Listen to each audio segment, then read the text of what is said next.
Hello, this is Anushka, and this is my second video for the video journal activity reflecting on the second week of our course.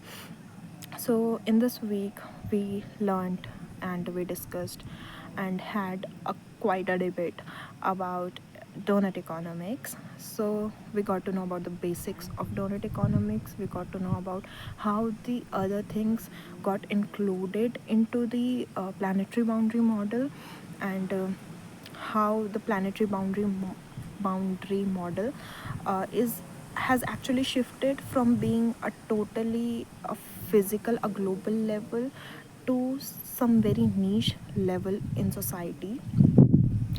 What I personally feel that the planetary boundary model had a very big terms like ocean acidification and biodiversity loss, to which I think most of us would not have related or would not have seen happening in front of us. Like ocean acidification, a person living in mountains would have never experienced it directly. Uh, or a person living in city would not have experienced the biodiversity loss directly. But when the social things got included into it, when the other 11 factors taken from the SDG got included in the planetary boundary model, it made the model that came out, donut economics, it made that model more humane. It made that model more uh, to have a human touch, I would say. It made the model sensitive, it made us feel connect to it emotionally also, because all the social things, somewhere we have seen it, felt it, or like experienced, also experience might have experienced it on personal levels. So I think the 11 boundaries, the 11 foundations, social foundations that were included in the planetary model, made it more made me feel more connected to it, made me think about it a lot more. Also, um, I got to see these, different things that you can, like when we were analyzing or when we were reflecting on planetary boundaries, we were only looking at the transgression part, that we don't have to breach the boundaries outwards. But now, like it has made a zone that you can't shortfall into it, neither can you like transgress it. So there is like this one thin ring, I would say, where the environment and the social foundation interconnect, and this is the only space, this is the just space, that is where we can live happily, like if you want to live ideally, which is totally not happening for now.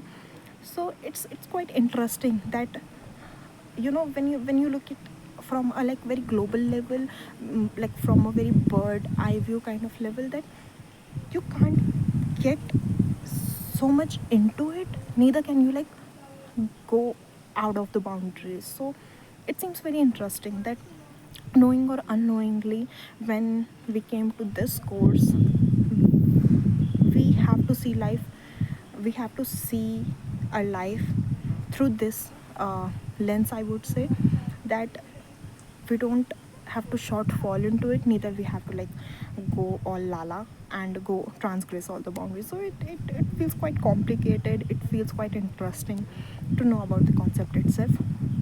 Also, earlier actually we made our group made a group video discussion because of all the confusion that happened with email. But in that video, Sana raised a question which was very interesting, which is a very heavy question, I would say, that if you transgress just one boundary, just one social foundation, it's gonna mess up with all the other boundaries, with all the other social foundation, because up till now we know this much, that if you mess with one thing, you're gonna mess it up all with everything, right? So, as a student of this, as someone who's learning this subject, sorry, I'm getting distracted by all the winds and everything, I'm sorry.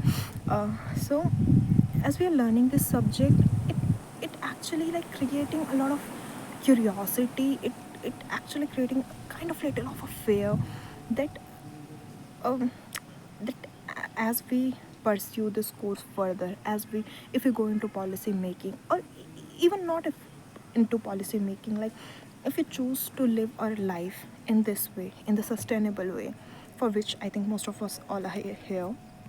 So it feels quite like overwhelming, that about how many things we have to, like, see before making just one decision, how much mindfulness we will have to exercise before just, like, taking one step.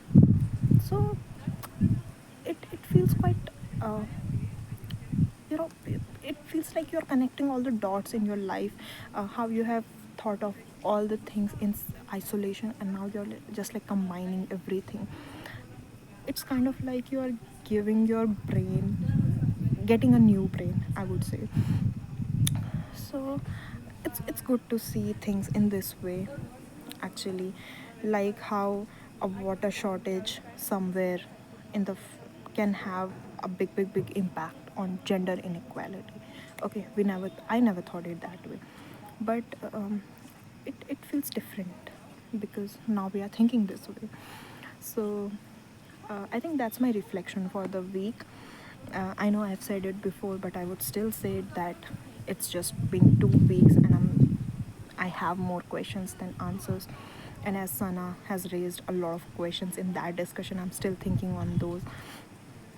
So yeah, I think the following week will be more exciting than the previous two, and I think we're gonna learn, we are gonna discuss and even debate on a lot of things, and it's gonna be quite fun, interesting, and engaging.